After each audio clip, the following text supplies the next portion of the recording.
Matthew 8. Jesus heals a man with leprosy. When Jesus came down from the mountainside, large crowds followed him.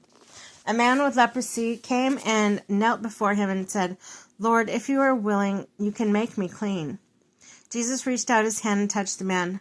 "I am willing," he said. "Be clean." Immediately he was cleansed of his leprosy. Then Jesus said to him, "See that you do not tell anyone, but go, show yourself to the priests and offer the gift Moses commanded as a testimony to them." The faith of the centurion. When Jesus had entered Capernaum, the centurion came to him asking for help. "Lord," he said, "my servant lies at home paralyzed, suffering terribly." Jesus said to him, "Shall I come to heal him?" The centurion replied, "Lord, I do not deserve to have you come under my roof, but just say the word, and my servant will be healed. For I myself am a man under authority with soldiers under me. I tell this one, 'Go,' and he goes, and that one, 'Come,' and he comes. And I say to my servant, 'Do this,' and he does it." When Jesus heard this, he was amazed, and he said to those who following him, "Truly I tell you, I have not found anyone in Israel with such great faith. I say to you that many will come in from the east and the west and will take their places at the feast with Abraham, Isaac, and Jacob in the kingdom of heaven. But the subjects of the kingdom will be thrown aside into darkness, where there will be weeping and gnashing of teeth." Then Jesus said to the centurion, "Go, let it be done as you believed it would." And his servant was healed at that moment. Jesus heals many. When Jesus came to Peter's house, he saw Peter's mother-in-law lying in a bed with fever. He touched her hand, and the fever left her, and she got up and began to wait on him.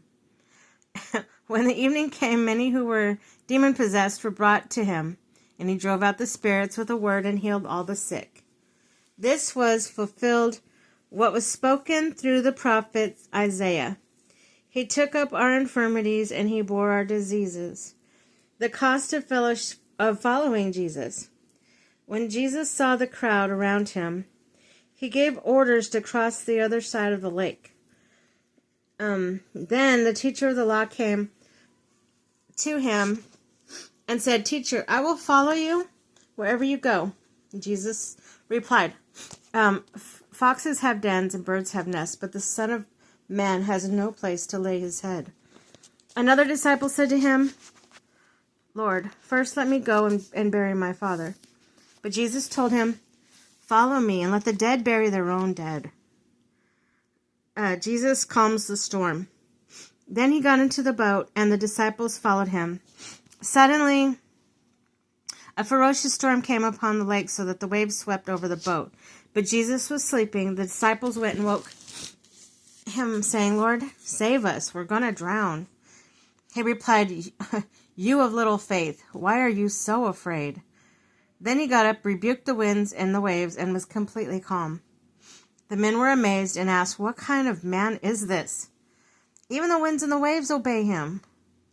Jesus restores 2 demon-possessed men. When he arrived at the other side of the region of Gadarenes, 2 demon-possessed men coming from the tombs met him. They were so violent that no one could pass that way. "What do you want with us, Son of God?" they shouted. "Have you come here to torture us before the appointed time?" Some distance from them was a large herd of pigs was feeding. The demons begged Jesus, "If you drive us out, send us into the herd of pigs." He said to them, "Go." So they came out and went to the pigs, and the whole herd rushed down the steep bank into the lake and died in the water. Those tending the pigs ran off, went into the town, and reported all this, including what had happened to the demon-possessed men.